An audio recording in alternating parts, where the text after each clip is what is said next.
अष्टमा पर्व कथा। अथानंतर विद्यार्थ पर्वत की दक्षिण श्रेणी में असुर संगीत नाम का नगर है। वहाँ कांति में सूर्य की उपमा धारण करने वाला प्रबल योद्धा मैं नाम का विद्याधर रहता था। वह पृथ्वीतल में दैत्य नाम से प्रसिद्ध था। उसकी हेमवती नाम की स्त्री थी जो स्त्रियों के समस्त गुणों से सहित थी। उसकी मंदोदरी नाम की पुत्री थी। उसके समस्त अवयव सुंदर थे, उदर कृश था, नेत्र विशाल थे और वह सौंदर्य रूपी जल की धारा के समान जान पड़ती थी।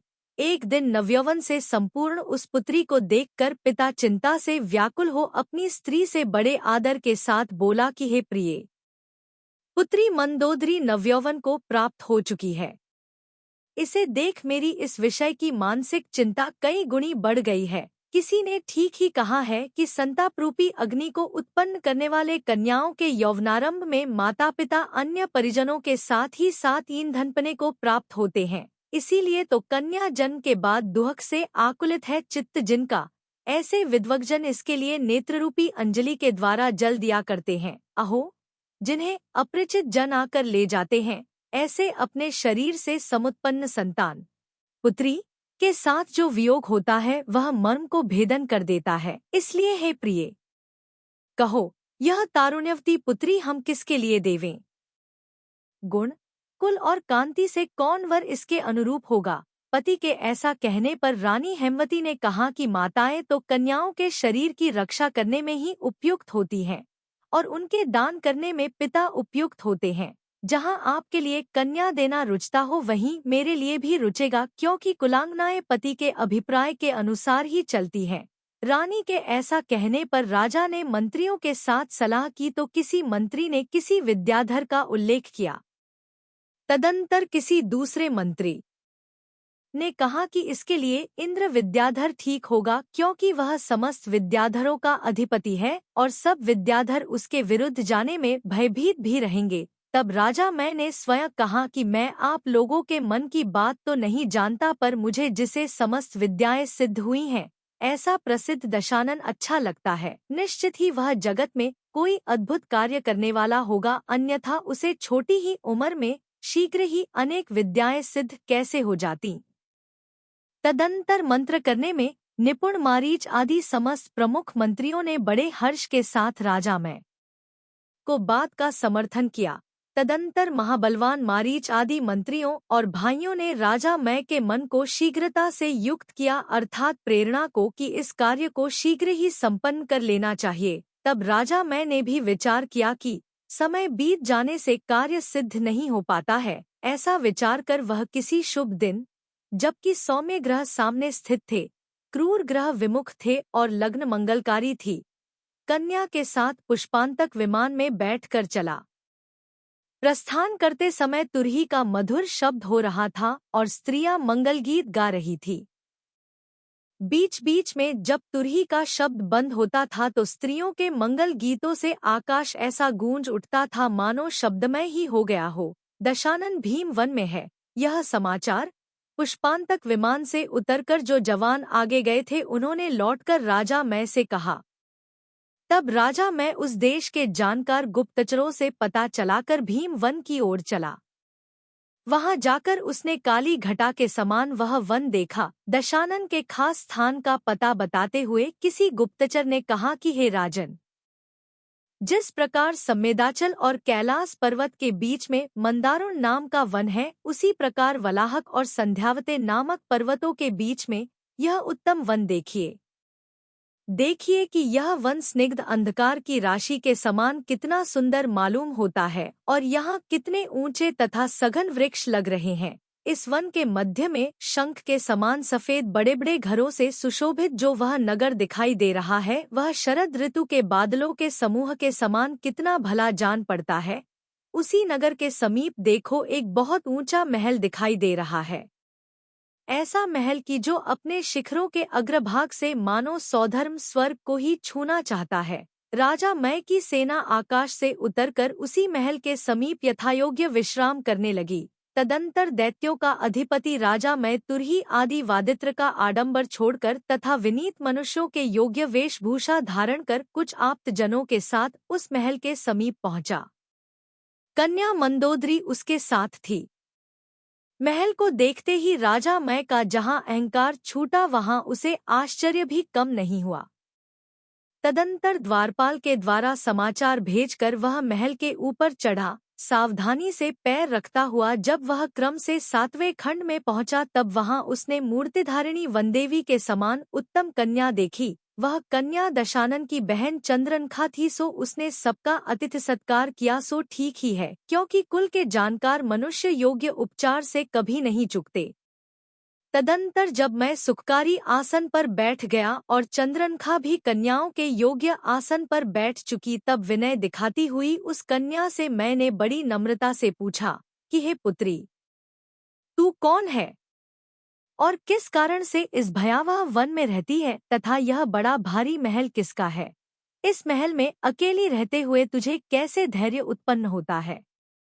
तेरा यह उत्कृष्ट शरीर पीड़ा का पात्र तो किसी तरह नहीं हो सकता। स्त्रियों के लज्जा स्वभाव से ही होती है। इसलिए मैं के इस प्रकार पूछने पर उस सती कन्या का मुख लज्जा से नत हो गया।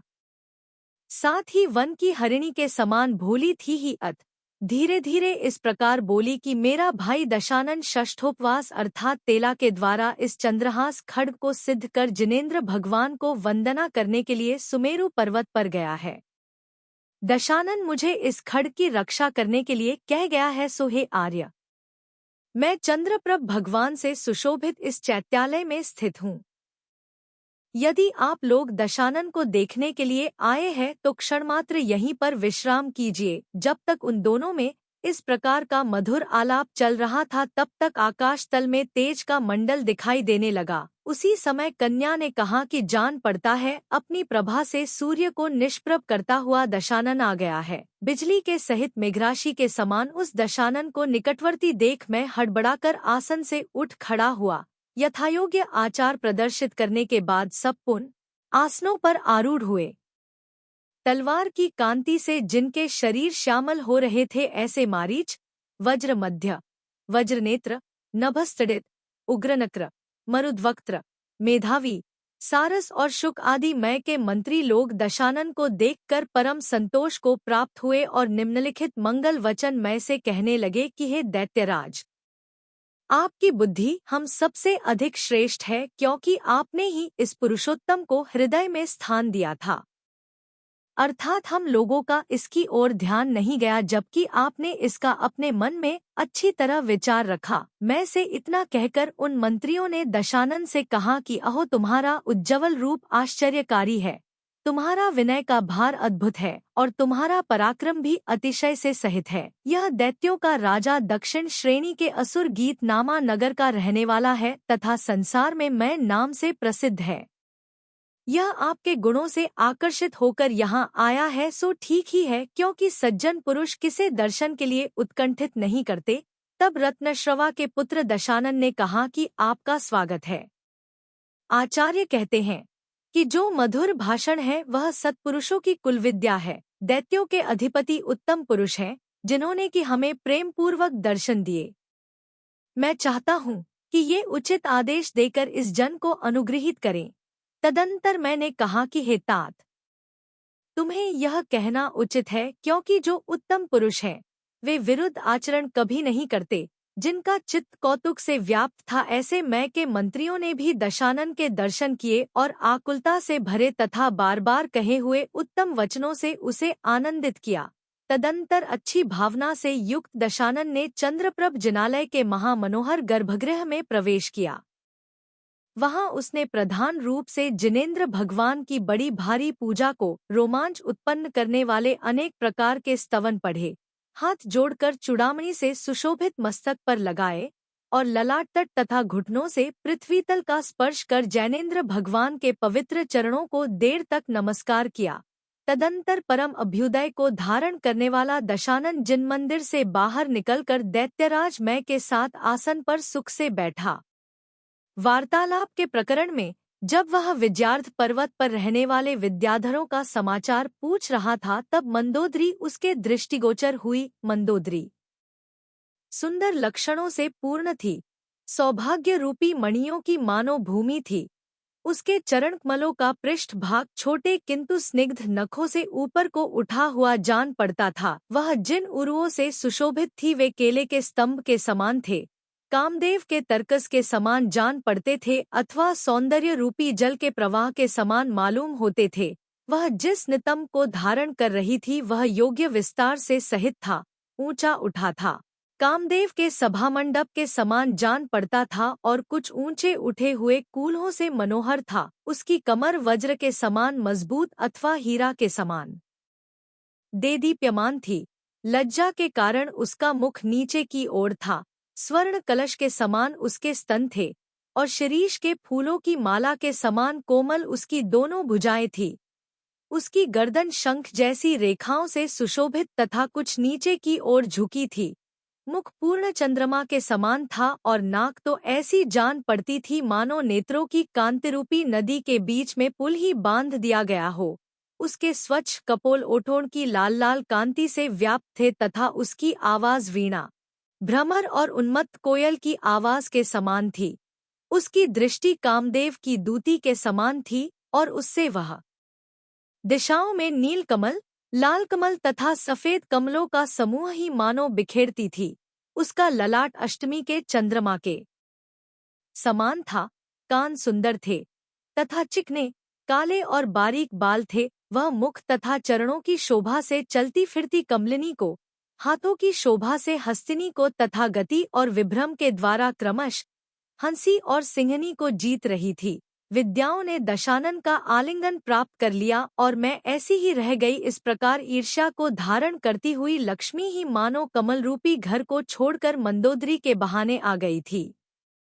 कर्मरूपी विधाता ने संसार के समस्त सौंदर्य को इकहरा कर उसके बहाने स्त्री विषयक अपूर्व सृष्टि ही मानो रची थी। वह सूर्य की किरणों का स्पर्श तथा राहु ग्रह के आक्रमण के भय से चंद्रमा को छोड़कर पृथ्वी पर आई हुई कांति के समान जान पड़ती थी। उसने अपने सीमंत मांग में जो मणि पहन रखा था उसकी कांति का समूह उसके मुख पर घूंघट का काम देता था। वह जिस हार से सुशोभित थी वह मुख के सौंदर्य के प्रवाह के समान जान पड़ता था। उसने अपने कानों में मोती जड़ित बालियां पहन रखी थी सो उनकी प्रभा से ऐसी जान पड़ती थी मानो सफेद सिंदूर निगुंडी की मंजरी ही धारण कर रही हो। चूंकि जघनस्थल काम के दर्पजन्य क्षोभ को सहन नहीं करता था इसलिए ही मानो उसे मणि समूह से सुशोभित कटी सूत्र से वेष्टित कर रखा था। वह मंदोदरी अत्यंत सुंदर थी, फिर भी दशानन उसे देख चिंता से दुखी हो गया। सो ठीक ही है, क्योंकि धैर्यवान मनुष्य भी प्रायः विषयों के अधीन हो जाते हैं। मन दोदरी माधुर्य से युक्त थी इसलिए उस पर पड़ी दशानन को दृष्टि स्वयं भी मानो मधु से मत्त हो गई थी। यही कारण था कि वह उस पर से हटा लेने पर भी नशा में झूमती थी। दशानन विचारने लगा कि यह उत्तम स्त्री कौन हो सकती है। क्या हरि, श्री, लक्ष्मी, घृति, कीर्ति अथवा सरस्वती है? यह विवाहित है या अविवाहित, अथवा किसी के द्वारा की हुई माया है? अहो, यह तो समस्त स्त्रियों की शिरोधार्य सर्वश्रेष्ठ सृष्टि है। यदि मैं इंद्रियों को हरने वाली इस कन्या को प्राप्त कर सकूं तो मेरा जन्म कृतकृत्य हो जाए, अन्यथा तृण के समान तुच्छ है ही। इस प्रकार विचार करते हुए दशानन से अभिप्राय के जानने वाले मैंने पुत्री मंदोदरी को पास ले जाकर कहा कि इसके स्वामी आप हैं। मैं के इस वचन से दशानन को इतना आनंद हुआ मानो तत्क्षण अमृत से ही सींचा गया हो। उसके सारे शरीर में रोमांच उठ आए मानो संतोष के अंकुर ही उत्पन्न हुए हों। तदंतर जहाँ क्षण भर में ही समस्त वस्तुओं का समागम हो गया था और कुटुंबीजन जहाँ आनंद से फूल रहे थे, ऐसा इन दोनों का पाणिग्रहण मंगल संपन्न हुआ। तदंतर दशानन कृतकृत्य होता हुआ मंदोदरी के साथ स्वयंप्रभ नगर गया। वह मंदोदरी को पाकर ऐसा मान रहा था मानो समस्त संसार की लक्ष्मी ही मेरे हाथ लग गई है। पुत्री को चिंता रूपी शल्य के निकल जाने से जिसे हर्ष हो रहा था तथा साथ ही उसके वियोग से जिसे शोक हो रहा था, ऐसा राजा मैं भी अपने योग्य स्थान में जाकर रहने लगा। जिसके हाव भाव सुंदर थे तथा जिसने अपने गुणों से पति का मन आकृष्ट कर लिया था, ऐसी मंदोदरी ने क्रम से हजारों देवियों में प्रधानता प्राप्त कर ली। समस्त इंद्रियों को प्रिय लगने वाली उस रानी मंदोदरी के साथ दशानन इच्छित स्थानों में इंद्राणी के साथ इंद्र के समान क्रीड़ा करने लगा। उत्कृष्ट कांति से सहित दशानन अपनी विद्याओं का प्रभाव जानने के लिए निम्नांकित बहुत सारे कार्य करता था। वह एक होकर भी अनेक रूप धरकर समस्त स्त्रियों के साथ समागम करता था। कभी सूर्य के समान संताप उत्पन्न करता था तो कभी चंद्रमा के समान चांदनी छोड़ने लगता था, कभी अग्नि के समान ज्वालाएं छोड़ता था तो कभी मेघ के समान वर्षा करने लगता था, कभी वायु के समान बड़े बड़े पहाड़ चला देता था तो कभी इंद्र जैसा प्रभाव जमाता था, कभी समुद्र बन जाता था, कभी पर्वत हो जाता था, कभी मदोन्मत्त हाथी बन जाता था और कभी महावेगशाली घोड़ा हो जाता था। वह क्षण भर में पास आ जाता था, क्षण भर में दूर पहुंच जाता था, क्षण भर में दृश्य हो जाता था, क्षण भर में अदृश्य हो जाता था, क्षण भर में महान हो जाता था, क्षण भर में सूक्ष्म हो जाता था, क्षण भर में भयंकर दिखाई देने लगता था और क्षण भर में भयंकर नहीं रहता था। इस प्रकार रमण करता हुआ वह एक बार मेघर्व नामक पर्वत पर गया और वहां स्वच्छ जल से भरी वापिका के पास पहुंचा। उस वापिका में कुमुद, नील कमल, लाल कमल, सफेद कमल तथा अन्यान्य प्रकार के कमल फूल रहे थे और उसके किनारे पर क्रौंच, हंस, चकवा तथा सारस आदि पक्षी घूम रहे थे। उसके तट हरिहरी कोमल घासरूपी वस्त्र से आच्छादित थे। सीढ़ियां उसकी शोभा बढ़ा रही थी और उसका जल तो ऐसा जान पड़ता था मानो सूर्य की किरणों से पिघलकर आकाश ही उसमें भर गया हो। अर्जुन, कोहा आदि बड़े बड़े ऊंचे वृक्षों से उसका तट व्याप्त था। जब कभी उसमें मछलियों के समूह ऊपर को उछलते थे तब उनसे जल के छींटे ऊपर उड़ने लगते थे। अत्यंत भंगुर अर्थात जल्दी जल्दी उत्पन्न होने और मिटने वाली तरंगों से वह ऐसी जान पड़ती थी मानो भौहें ही चला रही हो तथा पक्षियों के मधुर शब्द से ऐसी मालूम होती थी मानो वार्तालाप ही कर रही हो। उस वापिका पर परम शोभा को धारण करने वाली 6000 कन्याएं क्रीड़ा में लीन थी। सो दशानन ने उन सबको देखा। उनमें से कुछ कन्याएं तो दूर तक उड़ने वाले जल के फव्वारे से क्रीड़ा कर रही थी और कुछ अपराध करने वाली सखियों से दूर हटकर अकेली ही घूम रही थी। कोई एक कन्या शेवाल से सहित कमलों के समूह में बैठकर दांत दिखा रही थी और उसकी सखियों के लिए कमल की आशंका उत्पन्न कर रही थी। कोई एक कन्या पानी को हथेली पर रख दूसरे हाथ की हथेली से उसे पीट रही थी और उससे मृदंग जैसा शब्द निकल रहा था। इसके सिवाय कोई एक कन्या भ्रमरों के समान गाना गा रही थी। तदंतर वे सबकी सब कन्याएं एक साथ दशानन को देखकर जलक्रीड़ा भूल गईं और आश्चर्य से चकित रह गईं। दशानन क्रीड़ा करने की इच्छा से उनके बीच में चला गया तथा वे कन्याएं भी उसके साथ क्रीड़ा करने के लिए बड़े हर्ष से तैयार हो गईं।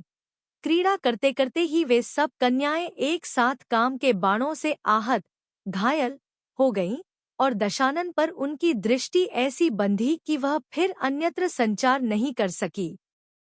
उस अपूर्व समागम के कारण उन कन्याओं का कामरूपी रस लज्जा से मिश्रित हो रहा था।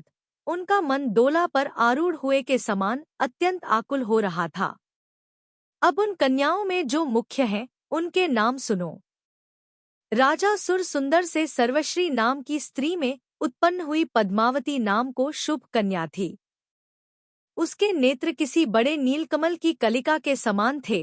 राजा बुध की मनोवेगा रानी से उत्पन्न अशोकलता नाम की कन्या थी जो नूतन अशोकलता के समान थी। राजा कनक से संख्या नामक रानी से उत्पन्न हुई विद्युत प्रभा नाम की श्रेष्ठ कन्या थी जो इतनी सुंदरी थी कि अपनी प्रभा से बिजली को भी लज्जा प्राप्त करा रही थी।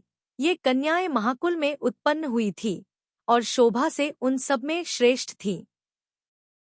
विभूति से तो ऐसी जान पड़ती थी मानो तीनों लोक की सुंदरता ही रूप धरकर इकट्ठी हुई हो।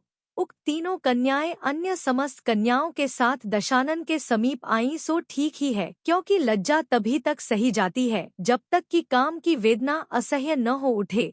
तदंतर किसी प्रकार की शंका से रहित दशानन ने उन सब कन्याओं को गंधर्व विधि से उस प्रकार विवाह लिया कि जिस प्रकार चंद्रमा ताराओं के समूह को विवाह लेता है। तदंतर मैं पहले पहुंचूं, इस प्रकार परस्पर में होड़ लगाकर वे कन्याएं दशानन के साथ पुन क्रीड़ा करने लगी। जो कन्या दशानन के साथ क्रीड़ा करती थी वही भली मालूम होती थी, सो ठीक ही है, क्योंकि चंद्रमा से रहित ताराओं की क्या शोभा है। तदंतर जो कंचुक की इन कन्याओं के साथ वापिका पर आए थे उन्होंने शीघ्र ही जाकर कन्याओं के पिता से दशानन का यह वृत्तांत कह सुनाया। तब कन्याओं के पिता ने दशानन को नष्ट करने के लिए ऐसे क्रूर पुरुष भेजे कि जो क्रोधवश ओठों को डंस रहे थे तथा बद्ध भौहों के अग्रभाग से भयानक मालूम होते थे। वे सब एक ही साथ अनेक प्रकार के शस्त्र चला रहे थे, पर दशानन ने उन्हें भौं उठाते ही जीत लिया। तदंतर जिनका सारा शरीर भय से कांप रहा था तथा जिनके हाथ से शस्त्र छूट गए थे, ऐसे वे सब पुरुष राजा सुरसुंदर के पास जाकर कहने लगे कि हे नाथ, चाहे हमारा जीवन हर लो, चाहे हमारे हाथ पैर तथा गर्दन काट लो, पर हम उस पुरुष को नष्ट करने में समर्थ नहीं हैं। है इंद्र के समान सुंदर तथा कांति से चंद्रमा की तुलना करने वाला कोई एक धीरवीर मनुष्य कन्याओं के बीच में बैठा हुआ सुशोभित हो रहा है। सो जब वह क्रुद्ध होता है तब उसकी दृष्टि को इंद्र आदि देव भी सहन नहीं कर सकते, फिर हमारे जैसे क्षुद्र प्राणियों की तो बात ही क्या है। रत्नपुर नगर के राजा इंद्र आदि बहुत से उत्तम पुरुष हमने देखे हैं, पर यह उन सब में परम आदर को प्राप्त है। यह सुनकर बहुत भारी क्रोध से जिसका मुंह लाल हो रहा था, ऐसा राजा सुरसुंदर, राजा कनक और बुध के साथ तैयार होकर बाहर निकले। इनके सिवाय और भी बहुत से शूरवीर विद्याधरों के अधिपति शस्त्रों की किरणों से आकाश को देदीप्यमान करते हुए बाहर निकले। तदंतर उन्हें आता देख जिनका मन भय से व्याकुल हो रहा था, ऐसी वे विद्याधर कन्याएं दशानन से बोली कि हे नाथ, आप हमारे निमित्त से अत्यंत संशय को प्राप्त हुए हैं। यथार्थ में हम सब पुण्यहीन तथा शुभ लक्षणों से रहित हैं। हे नाथ, उठो और किसी की शरण में जाओ, हम लोगों पर प्रसन्न हो और शीघ्र ही आकाश में उड़कर अपने दुर्लभ प्राणों की रक्षा करो, अथवा ये क्रूर पुरुष जब तक आपका शरीर नहीं देख लेते हैं उसके पहले ही इस जिनमंदिर में छिपकर बैठ रहो। कन्याओं के यह दीन वचन सुनकर तथा सेना को निकट देख दशानन ने अपने कुमुद के समान सफेद नेत्र कमल के समान लाल कर लिए। उसने कन्याओं से कहा कि निश्चय ही आप हमारा पराक्रम नहीं जानती हो, इसलिए ऐसा कह रही हो। जरा सोचो तो सही, बहुत से कौए एक साथ मिलकर भी गरुड़ का क्या कर सकते हैं, जिसकी सफेद जटाएं फहरा रही हैं। ऐसा अकेला सिंह का बालक क्या मदोन्मत्त हाथियों के झुंड को नष्ट नहीं कर देता। दशानन के वीरता भरे वचन सुन उन कन्याओं ने फिर कहा कि हे नाथ, यदि आप ऐसा मानते हैं तो हमारे पिता, भाई तथा कुटुंबीजनों को रक्षा कीजिए, अर्थात युद्ध में उन्हें नहीं मारिए। हे प्रियाजनों, ऐसा ही होगा, तुम सब भयभीत न हो। इस प्रकार दशानन जब तक उन कन्याओं को सांत्वना देता है कि तब तक वह सेना आ पहुंची। तदंतर क्षणभर में विद्या निर्मित विमान पर आरूढ़ होकर रावण आकाश में जा पहुंचा और दांतों से ओठ चबाने लगा। दशानन के वे ही सब अवयव थे, पर युद्ध रूपी महोत्सव को पाकर इतने अधिक फूल गए और रोमांचों से कर्कश हो गए कि आकाश में बड़ी कठिनाई से समा सके। तदंतर जिस प्रकार में किसी पर्वत पर बड़ी मोटी जल की धाराएं छोड़ते हैं, उसी प्रकार सब योद्धा दशानन के ऊपर शस्त्रों के समूह छोड़ने लगे। तब दशानन ने शिलाएं वर्षाना शुरू किया। उसने कितनी ही शिलाओं से तो शत्रुओं के शस्त्र समूह को रोका और कितनी ही क्रियाओं से शत्रु समूह को भयभीत किया। इन बेचारे दीनहीन विद्याधरों को मारने से मुझे क्या लाभ है, ऐसा विचार कर उसने सुरसुंदर, कनक और बुध इन तीन प्रधान विद्याधरों को अपनी दृष्टि का विषय बनाया, अर्थात उनकी ओर देखा। तदंतर उसने तामस शस्त्र से मोहित कर उन्हें निश्चेष्ट बना दिया और नागपाश में बांधकर तीनों को तीन कन्याओं के सामने रख दिया। तब कन्याओं ने उन्हें छुड़वाकर उनका सत्कार कराया और तुम्हें शूरवीर वर प्राप्त हुआ है इस समाचार से उन्हें हर्षित भी किया। तदंतर उन्होंने दशानन और उन कन्याओं का विधिपूर्वक पुन पाणी ग्रहण किया। इस उपलक्ष्य में 3 दिन तक विद्या जनित महोत्सव होते रहे। तत्पश्चात ये सब दशानन की अनुमति लेकर अपने अपने घर चले गए और दशानन भी मंदोदरी के गुणों से आकृष्ट हुआ स्वयंप्रभ नगर चला गया। तदंतर श्रेष्ठ कांति से युक्त दशानन को अनेक स्त्रियों सहित आया देख बांधवजन परम हर्ष को प्राप्त हुए। हर्षातिरेक से उनके नेत्र विस्तृत हो गए। भानुकर्ण और विभीषण तथा अन्य मित्र और इष्टजन दूर से ही उसे देख अगवानी करने के लिए नगर से बाहर निकले। उन सबसे घिरा दशानन स्वयंप्रभ नगर में प्रविष्ट हो मनचाही क्रीड़ा करने लगा और भानुकर्ण विभीषण आदि बंधुजन भी उत्तम सुख को प्राप्त हुए। अथानंतर कुंभपुर नगर में राजा महोदर की सुरूपाक्षी नामा स्त्री से उत्पन्न तडिन्माला नाम की कन्या थी, सो भानुकर्ण ने बड़ी प्रसन्नता से प्राप्त की।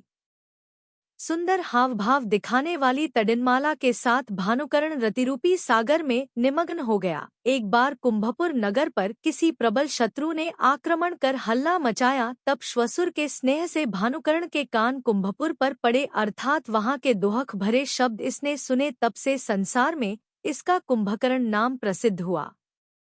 इसकी बुद्धि सदा धर्म में आसक्त रहती थी। यह शूरवीर था तथा कलाओं में निपुण था। दुष्टजनों ने इसके विषय में अन्यथा ही निरूपण किया है। वे कहते हैं कि यह मांस और खून का भोजन कर जीवित रहता था तथा 6 माह की निद्रा लेता था, सो इसका आहार तो इच्छानुसार परम पवित्र, मधुर और सुगंधित होता था। प्रथम ही अतिथियों को संतुष्ट कर बंधुजनों के साथ आहार करता था। संध्याकाल शयन करने का और प्रातःकाल उठने का समय है, सो भानुकर्ण इसके बीच में ही निद्रा लेता था। इसका अन्य समय धार्मिक कार्यों में ही व्यतीत होता था। जो परमार्थ ज्ञान से रहित पापी मनुष्य सत्पुरुषों का अन्यथा वर्णन करते हैं, वे दुर्गति में जाने वाले हैं। ऐसे लोगों को धिक्कार है। अथानंतर दक्षिण श्रेणी में ज्योतिप्रभ नाम का नगर है। वहाँ विशुद्ध कमल राजा राज्य करता था, जो मय का महामित्र था। उसकी नंदनमाला नाम की स्त्री से राजीव सरसी नाम की कन्या उत्पन्न हुई थी। वह विभीषण को प्राप्त हुई। देवों के समान उत्कृष्ट आकार को धारण करने वाला बुद्धिमान लक्ष्मी के समान सुंदरी उस राजीव सरसी स्त्री के साथ क्रीड़ा करता हुआ तृप्ति को प्राप्त नहीं हुआ। तदंतर समय पाकर मंदोदरी ने गर्भ धारण किया। उस समय उसके चित्त में जो दोहला उत्पन्न होते थे, उनकी पूर्ति तत्काल की जाती थी। उसके हाव भाव भी मन को हरण करने वाले थे। राजा मैं पुत्री को अपने घर ले आया। वहां उसने उस उत्तम बालक को जन्म दिया, जो समस्त पृथ्वीतल में इंद्रजित नाम से प्रसिद्ध हुआ। लोगों को आनंदित करने वाला इंद्रजित अपने नाना के घर ही वृद्धि को प्राप्त हुआ। वहाँ वह सिंह के बालक के समान उत्तम क्रीड़ा करता हुआ सुख से रहता था। तदंतर मंदोदरी पुत्र के साथ अपने भर्ता दशानन के पास लाई गई, सो अपने तथा पुत्र के वियोग से वह पिता को दुहक पहुँचाने वाली हुई। दशानन पुत्र का मुख देख परम आनंद को प्राप्त हुआ।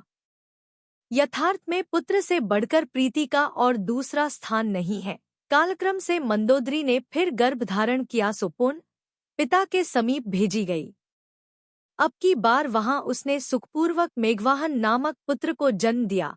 तदंतर वह पुनः पति के पास आई और पति के मन को वश कर इच्छानुसार भोगरूपी सागर में निमग्न हो गई। सुंदर चेष्टाओं के धारी दोनों बालक आत्मीयजनों का आनंद बढ़ाते हुए तरुण अवस्था को प्राप्त हुए। उस समय उनके नेत्र किसी महावृषभ के नेत्रों के समान विशाल हो गए थे। अथानंतर वैश्रवण जिन नगरों का राज्य करता था, कुंभकर्ण हजारों बार जा जाकर उन नगरों को विध्वस्त कर देता था। उन नगरों में जो भी मनोहर रत्न, वस्त्र, कन्याएं अथवा गणिकाएं होती थी, शूरवीर कुंभकर्ण उन्हें स्वयंप्रभ नगर ले आता था। तदंतर जब वैश्रवण को कुंभकर्ण की इस बाल चेष्टा का पता चला, तब उसने कुपित होकर सुमाली के पास दूत भेजा। वैश्रवण इंद्र का बल पाकर अत्यंत गर्वित रहता था। तदंतर द्वारपाल के द्वारा समाचार भेजकर दूत ने भीतर प्रवेश किया।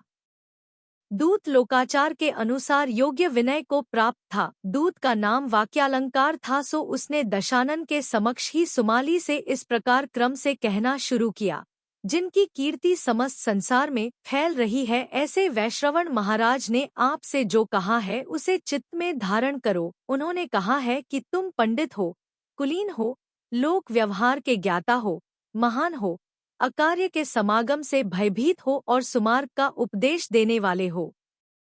सो तुम्हें लड़कों जैसी चपलता करने वाले अपने प्रमादी पौत्र को मना करना उचित है। तिर्यंच और मनुष्यों में प्राय यही तो भेद है कि तिर्यंच कृत्य और अकृत्य को नहीं जानते हैं, पर मनुष्य जानते हैं। जिनका चित्त दृढ़ है, ऐसे मनुष्य बिजली के समान भंगुर किसी विभूति के प्राप्त होने पर भी पूर्व वृत्तांत को नहीं भूलते हैं। तुम्हारे कुल का प्रधान माली मारा गया, इसी से समस्त कुल को शांति धारण करना चाहिए थी, क्योंकि ऐसा कौन पुरुष होगा जो अपने कुल का निर्मूल नाश करने वाले काम करेगा। शत्रुओं को नष्ट करने वाले इंद्र का वह प्रताप जो कि समुद्र की लहलहर में व्याप्त हो रहा है, तुमने क्यों भुला दिया, जिससे कि अनुचित काम करने की चेष्टा करते हो। तुम मेंढक के समान हो और इंद्र भुजंग के समकक्ष है।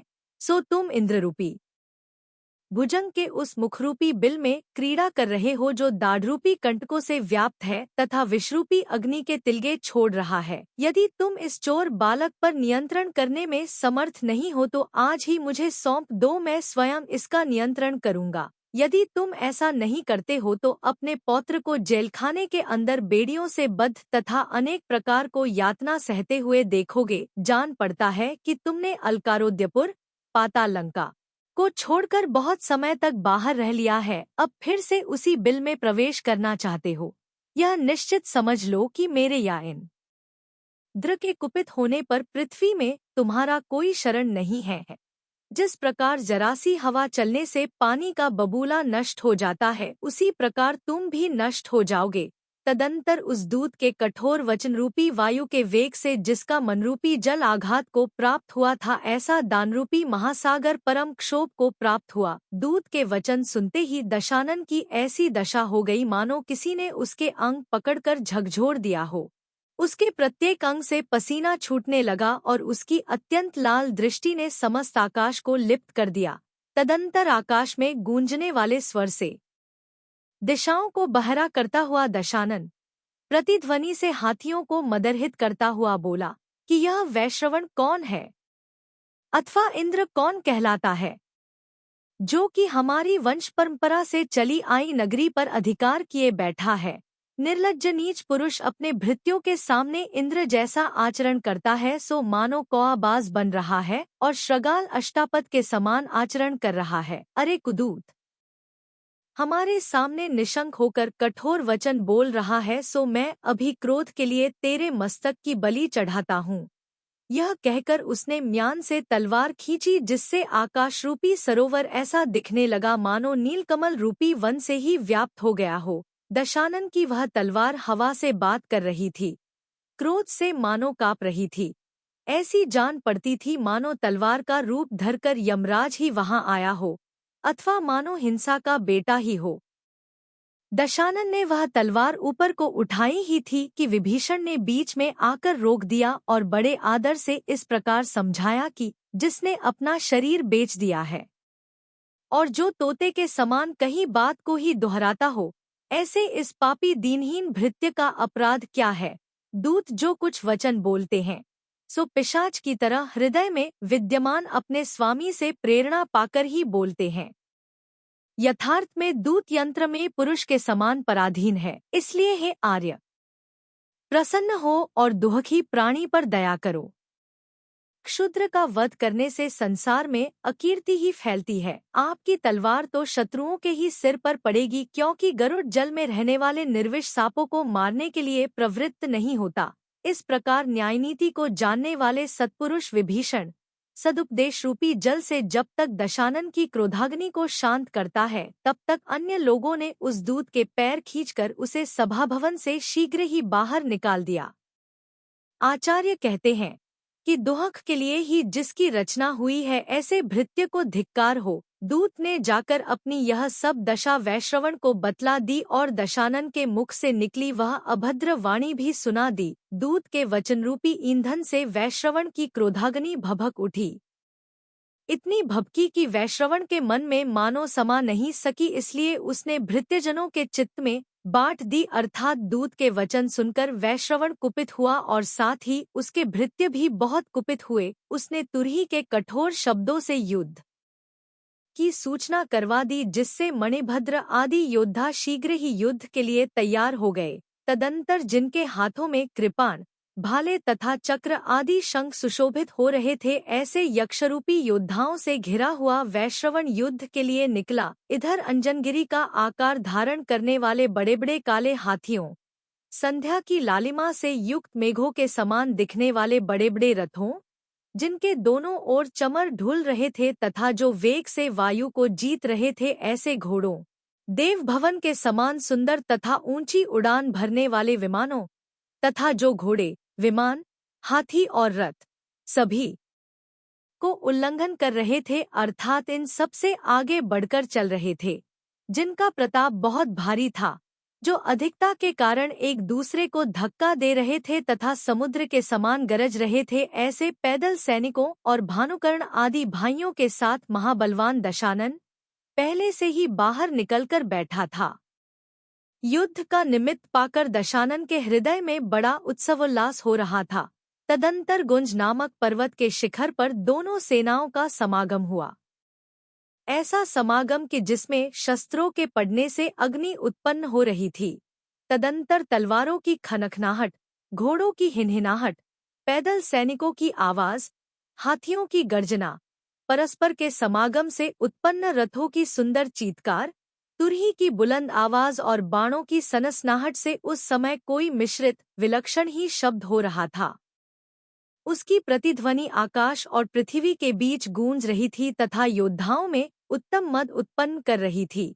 इस तरह जिनका आकार यमराज के मुख के समान था तथा जिनकी धार पैनी थी, ऐसे चक्रों, यमराज की जिह्वा के समान दिखने वाली तथा खून की बूंदें बरसाने वाली तलवारों, उसके रोम के समान दिखने वाले भाले, यमराज की प्रदेशनी अंगुली की उपमा धारण रहने वाले बाणों, यमराज की भुजा के आकार परिख नामक शस्त्रों और उनकी मुट्ठी के समान दिखने वाले मुद्गरों से दोनों सेनाओं में बड़ा भारी युद्ध हुआ। उस युद्ध से जहां पराक्रमी मनुष्यों को हर्ष हो रहा था, वहां कातर मनुष्यों को भय भी उत्पन्न हो रहा था। दोनों ही सेनाओं के शूरवीर अपना सिर दे देकर यशरूपी महाधन खरीद रहे थे। तदंतर चिरकाल तक यक्षरूपी भटों के द्वारा अपनी सेना को खेद खिन्न देख दशानन उसे संभालने के लिए तत्पर हुआ। तदंतर जिसके ऊपर सफेद छत्र लग रहा था और उससे जो उस काले मेघ के समान दिखाई देता था, जिस पर कि चंद्रमा का मंडल चमक रहा था, जो धनुष से सहित था और उससे इंद्रधनुष सहित श्याम मेघ के समान जान पड़ता था, सुवर्णमय कवच से युक्त होने के कारण जो बिजली से युक्त श्याम मेघ के समान दिखाई देता था, जो नाना रत्नों के समागम से सुशोभित मुकुट धारण कर रहा था और उससे ऐसा जान पड़ता था मानो कांति से आकाश को आच्छादित करता हुआ वज्र से युक्त श्याम मेघ ही हो।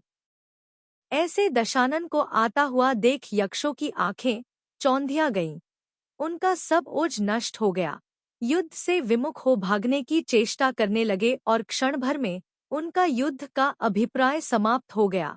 तदंतर जिनके चित्त भय से व्याकुल हो रहे थे, ऐसे यक्षों के पैदल सैनिक महाशब्द करते हुए जब भ्रमर में पड़े के समान घूमने लगे, तब यक्षों के बहुत सारे अधिपति अपनी सेना के सामने आए और उन्होंने सेना को फिर से युद्ध के सम्मुख किया। तदंतर जिस प्रकार सिंह आकाश में उछल-उछलकर मत हाथियों को नष्ट करता है, उसी प्रकार दशानन यक्षाधिपतियों को नष्ट करने के लिए तत्पर हुआ। शंखरूपी ज्वालाओं से युक्त दशानरूपी अग्नि, क्रोधरूपी वायु से प्रेरित होकर शत्रु सेना रूपी वन में वृद्धि को प्राप्त हो रही थी। उस समय पृथ्वी, रथ, घोड़े, हाथी अथवा विमान पर ऐसा एक भी आदमी नहीं बचा था जो रावण के बाणों से सछिद्र न हुआ हो। तदंतर युद्ध में दशानन को सामने आता देख वैश्रवण क्षण भर में भाई के उत्तम स्नेह को प्राप्त हुआ, साथ ही अनुपम और राज्य लक्ष्मी से उदासीनता को प्राप्त हुआ। जिस प्रकार पहले बाहुबली अपने भाई भरत से द्वेष कर पछताए, उसी प्रकार वैश्रवण भी भाई दशानन से विरोध कर पछताया। वह मन ही मन शांत अवस्था को प्राप्त होता हुआ विचार करने लगा कि जिस संसार में प्राणी नाना योनियों में चक्र की भांति परिवर्तन करते रहते हैं, वह संसार दुख का पात्र है, कष्ट स्वरूप है, अतः उसे धिक्कार हो। देखो, ऐश्वर्य में मत होकर मैंने यह कौन सा कार्य प्रारंभ कर रखा है कि जिसमें अहंकारवश अपने भाई का विध्वंस किया जाता हूँ। वह इस प्रकार उत्कृष्ट वचन कहने लगा कि हे दशानन, सुन, क्षणिक राज्यलक्ष्मी से प्रेरित होकर यह कौन सा पाप कर्म किया जा रहा है। मैं तेरी मौसी का पुत्र हूँ, अतः तुझ पर सगे भाई जैसा स्नेह करता हूँ। भाइयों के साथ अनुचित व्यवहार करना उचित नहीं है। यह प्राणी मनोहर विषयों की आशा से प्राणियों का वध कर बहुत भारी दुहकों से युक्त भयंकर नरक में जाता है। जिस प्रकार कोई मनुष्य एक दिन का तो राज्य प्राप्त करे और उसके फलस्वरूप वर्षभर मृत्यु को प्राप्त हो, उसी प्रकार निश्चय से यह प्राणी विषयों के द्वारा क्षणस्थायी सुख प्राप्त करता है और उसके फलस्वरूप अपरिमित काल तक दुख प्राप्त करता है। यथार्थ में यह जीवन नेत्रों की टिमकार के समान क्षणभंगुर है। सो हे दशानन, क्या तू यह जानता नहीं है जिससे भोगों के निमित्त यह कार्य कर रहा है। तब दयाहीन दशानन ने हंसते हुए कहा कि है वैश्रवण, यह धर्म श्रवण करने का समय नहीं है। मदोन्मत्त हाथियों पर चढ़े तथा तलवार को हाथ में धारण करने वाले मनुष्य तो शत्रु का सहार करते हैं, न कि धर्म का उपदेश व्यर्थ ही बहुत क्यों बक रहा है। या तो तलवार के मार्ग में खड़ा हो या मेरे लिए प्रणाम कर। तेरी तीसरी गति नहीं है, अथवा तू धनपाल है सो मेरे धन की रक्षा कर, क्योंकि जिसका जो अपना कार्य होता है उसे करता हुआ वह लज्जित नहीं होता। तब वैश्रवण फिर दशानन से बोला कि निश्चय ही तेरी आयु अल्प रह गई है, इसीलिए तू इस प्रकार क्रूर वचन बोल रहा है। इसके उत्तर में रोष से रूषित मन को धारण करने वाले दशानन ने फिर कहा कि यदि तेरी सामर्थ्य है तो मार। तब वैश्रवण ने कहा कि तू बड़ा है, इसलिए प्रथम तू ही मुझे मार, क्योंकि जिनके शरीर में घाव नहीं लगता ऐसे शूरवीरों का पराक्रम वृद्धि को प्राप्त नहीं होता। तदंतर मध्याह्न के समय जिस प्रकार सूर्य अपनी किरण पृथ्वी के ऊपर छोड़ता है, उसी प्रकार वैश्रवण ने दशानन के ऊपर बाण छोड़े। तत्पश्चात दशानन ने अपने बाणों से उसके बाण छेद डाले और बिना किसी आकुलता के लगातार छोड़े हुए बाणों से उसके ऊपर मंडप सा तान दिया। तदंतर अवसर पाकर वैश्रवण ने अर्धचंद्र बाण से दशानन का धनुष तोड़ डाला और उसे रथ से च्युत कर दिया। तत्पश्चात अद्भुत पराक्रम का धारी दशानन मेघ के समान शब्द करने वाले मेघनाद नामा दूसरे रथ पर वेग से चढ़कर वैश्रवण के समीप पहुंचा। वहां बहुत भारी क्रोध से उसने जोर जोर से चलाए हुए उल्का के समान आकार वाले वज्रदंडों से वैश्रवण का कवच चूर चूर कर डाला और सफेद माला को धारण करने वाले उसके हृदय में वेगशाली भिंडमाल से इतने जमकर प्रहार किया कि वह वहीं मूर्छित हो गया। यह देख वैश्रवण की सेना में रुदन का महाशब्द होने लगा और राक्षसों की सेना में हर्ष के कारण बड़ा भारी कलकल शब्द होने लगा। तब अतिशय दुखी और वीरशया पर पड़े वैश्रवण को उसके भृत्यगण शीघ्र ही यक्षपुर ले गए। रावण भी शत्रु को पराजित जान युद्ध से विमुख हो गया। सो ठीक ही है, क्योंकि वीर मनुष्यों का कृतकृत्य अपना शत्रुओं के पराजय से ही हो जाता है, धनादि की प्राप्ति से नहीं। अथानंतर वैद्यों ने वैश्रवण का उपचार किया, सो वह पहले के समान स्वस्थ शरीर को प्राप्त हो गया। स्वस्थ होने पर उसने मन में विचार किया कि इस समय मैं पुष्परहित वृक्ष, फूटे हुए घट अथवा कमल रहित सरोवर के समान हूँ।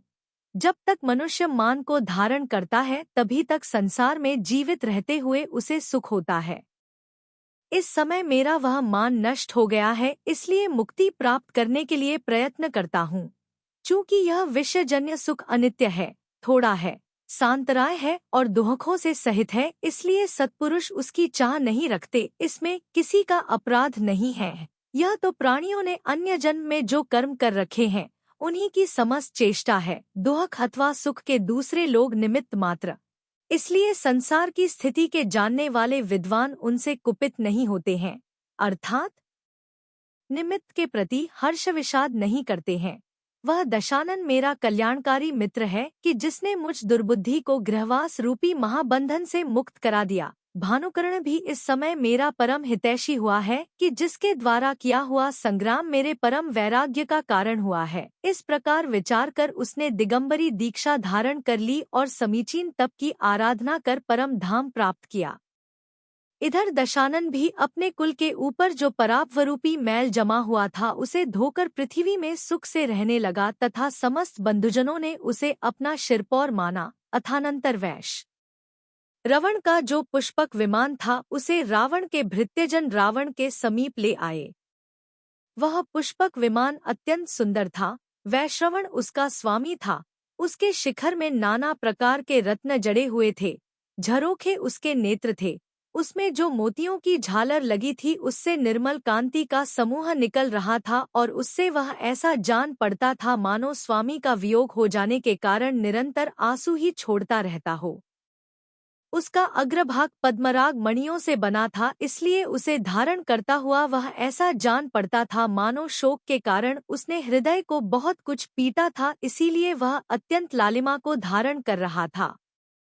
कहीं कहीं इंद्रनील मणियों की प्रभा उस पर आवरण कर रही थी, जिससे ऐसा जान पड़ता था मानो शोक के कारण ही वह अत्यंत श्यामलता को प्राप्त हुआ हो। चैत्यालय, वन, मकानों के अग्रभाग, वापिका तथा महल आदि से सहित होने के कारण वह किसी नगर के समान जान पड़ता था। नाना शस्त्रों ने उस विमान में चोटें पहुंचाई थी। वह बहुत ही ऊंचा था, देव भवन के समान जान पड़ता था और आकाशतल का मानो आभूषण ही था। मानी दशानन ने शत्रु की पराजय का चिन्ह समझ उस पुष्पक विमान को अपने पास रखने की इच्छा की थी, अन्यथा उसके पास विद्या निर्मित कौन सा वाहन नहीं था। वह उस विमान पर आरूढ़ होकर मंत्रियों, वाहनों, नागरिक जनों, पुत्रों, माता पिताओं तथा बंधुजनों के साथ चला। वह उस विमान के अंदर अंत पुरूपी महाकमल वन के बीच में सुख से बैठा था। उसकी गति को कोई नहीं रोक सकता था तथा अपनी इच्छानुसार उसने हावभाव रूपी आभूषण धारण कर रखे थे। चाप, त्रिशूल, तलवार, भाला तथा पाश आदि शस्त्र जिनके हाथ में थे तथा जिन्होंने अनेक आश्चर्यजनक कार्य करके दिखलाए थे, ऐसे अनेक सेवक उसके पीछे पीछे चल रहे थे, जिन्होंने शत्रुओं के समूह का अंत कर दिया था। जो चक्राकार मंडल बनाकर पास खड़े थे, जिनका चित्त गुणों के अधीन था तथा जो महावैभव से शोभित थे, ऐसे अनेक सामंत उसके साथ जा रहे थे। गोशीर्ष आदि विलेपनों से उसका सारा शरीर लिप्त था तथा उत्तमोत्तम विद्याधरिया हाथ में लिए हुए सुंदर चमरों से उसे हवा कर रही थी। वह चंद्रमा के समान सुशोभित ऊपर तने हुए छत्र से ऐसा सुशोभित हो रहा था मानो शत्रु की पराजय से उत्पन्न यश से ही सुशोभित हो रहा हो। वह सूर्य के समान उत्कृष्ट तेज को धारण कर रहा था तथा लक्ष्मी से इंद्र के समान जान पड़ता था। इस प्रकार पुण्य से उत्पन्न फल को प्राप्त होता हुआ वह दक्षिण समुद्र की ओर चला। हाथी पर बैठा हुआ कुंभकर्ण और रथ पर बैठा तथा स्वाभिमान रूपी वैभव से युक्त विभीषण, इस प्रकार दोनों भाई उसके पीछे पीछे जा रहे थे। भाई बांधवों एवं सामंतों से सहित महादैत्यमय भी, जिनमें सिंहशर्भ आदि जंतु जुते थे, ऐसे रथों पर बैठकर जा रहा था। मरीच, अंबर विद्युत, वच, वज्रोदर, बुध, वज्राक्ष, क्रूरंक्र, सारण और सुनय ये राजा मय के मंत्री तथा उत्कृष्ट वैभव से युक्त अन्य अनेक विद्याधरों के राजा उसके पीछे पीछे चल रहे थे। इस प्रकार समस्त दक्षिण दिशा को वश कर वह वन, पर्वत तथा समुद्र से सहित पृथ्वी को देखता हुआ अन्य दिशा की ओर चला। अथानंतर एक दिन विनय से जिसका शरीर झुक रहा था, ऐसा दशानन आकाश में बहुत ऊंचे चढ़कर अपने दादा सुमाली से आश्चर्यचकित हो पूछता है कि हे पूज्य, इधर इस पर्वत के शिखर पर सरोवर तो नहीं है, पर कमलों का वन लहलहा रहा है, सो इस महाआश्चर्य को आप देखें। हे स्वामिन, यहाँ पृथ्वीतल पर पड़े रंग बिरंगे बड़े बड़े मेघ निश्चल होकर कैसे खड़े हैं। तब सुमाली ने नम सिद्धेभ्य कहकर दशानन से कहा कि हे वत्स, न तो ये कमल हैं और न मेघ ही हैं, किंतु सफेद पताकाएं जिन पर छाया कर रही हैं तथा जिनमें हजारों प्रकार के तोरण बने हुए हैं, ऐसे ऐसे ये जिन मंदिर पर्वत के शिखरों पर सुशोभित हो रहे हैं, ये सब मंदिर महापुरुष हरिसेन चक्रवर्ती के द्वारा बनवाए हुए हैं।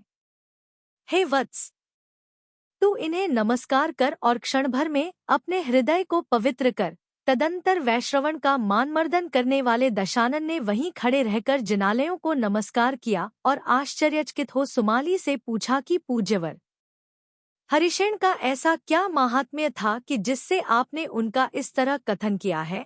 तब सुमाली ने कहा कि हे दशानन, तूने बहुत अच्छा प्रश्न किया।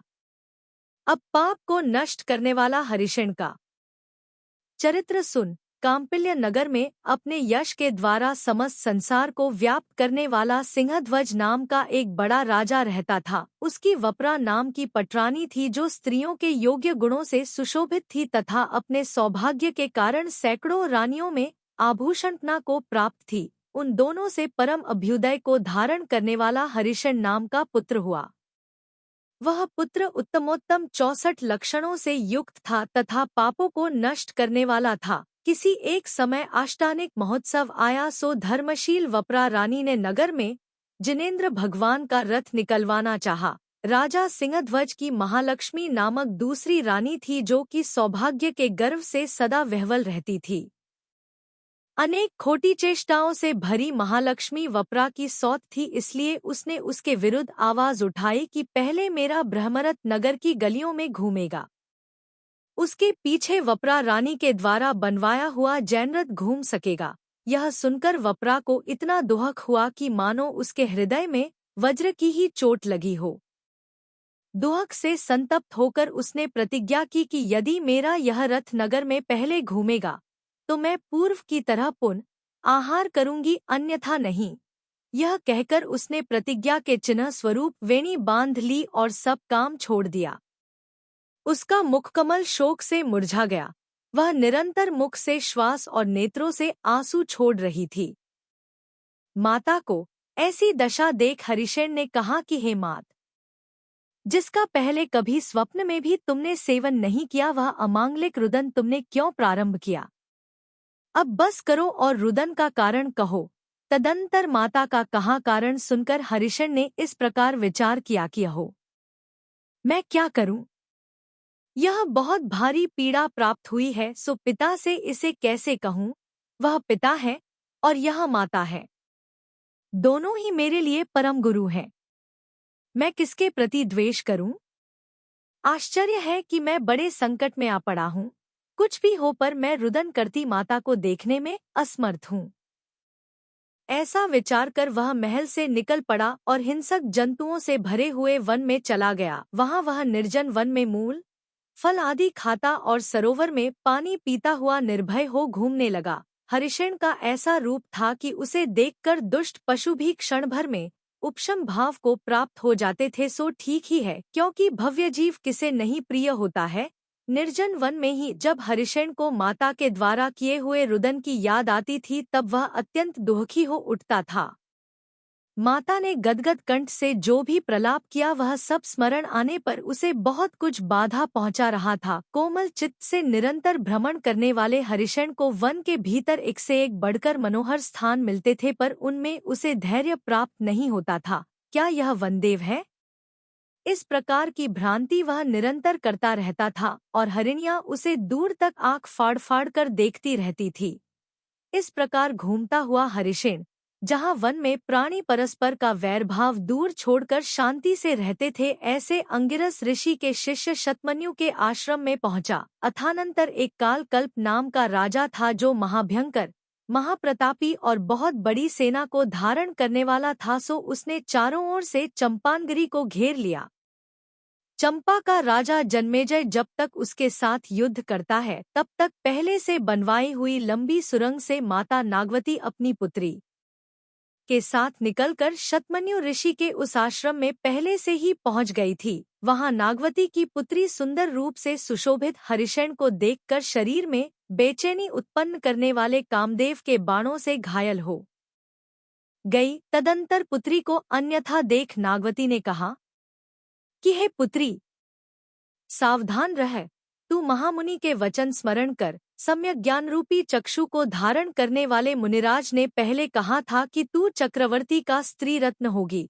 तपस्वियों को जब मालूम हुआ कि नागवती की पुत्री हरिशेन से बहुत अनुराग रखती है तो अपकीर्ति से डरकर उन मूढ़ तपस्वियों ने हरिशेन को आश्रम से निकाल दिया। तब अपमान से जला हरिशन हृदय में कन्या को धारण कर निरंतर इधर-उधर घूमता रहा। ऐसा जान पड़ता था मानो वह भ्रामरी विद्या से आलिंगित होकर ही निरंतर घूमता रहता था। उत्कंठा के भार से दबा हरिशन निरंतर शोकग्रस्त रहता था।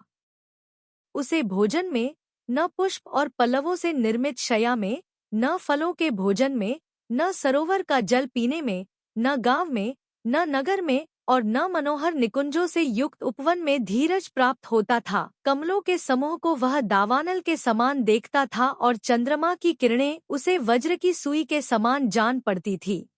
विशाल तटों से सुशोभित एवं स्वच्छ जल को धारण करने वाली नदियां इसके मन को इसलिए आकर्षित करती थी क्योंकि उनके तट इसके प्रति आकर्षित कन्या के नितंबों की समानता रखते थे। केतकी की अनी भाले के समान इसके मन को भेदती रहती थी और कदम्ब वृक्षों के सुगंधित फूल चक्र के समान छेदते रहते थे। वायु के मंदमंद झोंके से हिलते हुए कुटज वृक्षों के फूल कामदेव के बाणों के समान उसके मर्मस्थल छेदते रहते थे।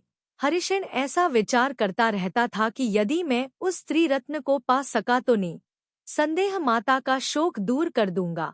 यदि वह कन्या मिल गई तो मैं यही समझूंगा कि मुझे समस्त भरतक्षेत्र का स्वामित्व मिल गया है, क्योंकि उसकी जो आकृति है वह अल्पभोगों को भोगने वाली नहीं है। यदि मैं उसे पा सका तो नदियों के तटों पर, वनों में, गांवों में, नगरों में और पर्वतों पर जिन मंदिर बनवाऊंगा। यदि मैं उसे नहीं देखता तो माता के शोक से संतृप्त होकर कभी का मर जाता। वास्तव में मेरे प्राण उसी के समागम की आशा से रुके हुए हैं, जिसका मन अत्यंत दुखी था। ऐसा हरिशन इस प्रकार तथा अन्य प्रकार की चिंता करता हुआ माता का शोक भूल गया। अब तो वह भूताक्रांत मानव के समान इधर-उधर घूमने लगा। इस प्रकार अनेक देशों में घूमता हुआ सिंधुनद नामक नगर में पहुंचा। यद्यपि उसकी वैसी अवस्था हो रही थी तो भी वह बहुत भारी पराक्रम और विशाल तेज से युक्त था। उस नगर की जो स्त्रियां क्रीड़ा करने के लिए नगर के बाहर गई थी, वे हरिशन को देखकर आश्चर्यचकित की तरह निश्चेष्ट हो गईं। वे सैकड़ों बार आंखें फाड़ फाड़ कर उसे देखती थी, जिसके नेत्र कमल के समान थे, जिसका वक्षस्थल मेरुपर्वत के कटक के समान लंबा चौड़ा था, जिसके कंधे दधिच के गंडस्थल के समान थे और जिसकी जांघें हाथी बांधने के खंभे के समान संपुष्ट थी। ऐसे हरिशन को देखकर वे स्त्रियां पागल सी हो गईं। उनके चित्त ठिकाने नहीं रहे तथा उसे देखने देखते उन्हें तृप्ति नहीं हुई। अथानंतरंजन गिरी के समान काला और झरते हुए मद से भरा एक हाथी बलपूर्वक उन स्त्रियों के सामने आया। हाथी का महावत जोर जोर से चिल्ला रहा था कि हे स्त्रियों, यदि तुम लोगों में शक्ति है तो शीघ्र ही भाग जाओ, मैं हाथी को रोकने में असमर्थ हूँ। पर स्त्रियां तो श्रेष्ठ पुरुष हरिशन के देखने में आसक्त थी, इसलिए महावत के वचन नहीं सुन सकी और न भागने में ही समर्थ हुईं। जब महावत ने बार बार जोर से चिल्लाना शुरू किया तब स्त्रियों ने उस ओर ध्यान दिया और तब वे भय से व्याकुल हो गईं। तदंतर कांपती हुई वे स्त्रियों हरिशन की शरण में गईं। इस तरह उसके साथ समागम की इच्छा करने वाली स्त्रियों का भय ने उपकार किया। तत्पश्चात घबराई हुई उत्तम स्त्रियों के शरीर के संपर्क से जिसे रोमांच उठ आए थे, ऐसे हरिशन ने दयायुक्त हो विचार किया कि इस ओर गहरा समुद्र है, उस ओर प्राकार है और उधर हाथी है। इस तरह संकट उपस्थित होने पर मैं प्राणियों की रक्षा अवश्य करूंगा। जिस प्रकार बैल अपने सींगों से वामी को खोदता है, पर्वत को नहीं, और पुरुष बाण से केले के वृक्ष को छेदता है, शिला को नहीं, इसी प्रकार दुष्ट चेष्टाओं से भरा मानव कोमल प्राणी का ही पराभव करता है।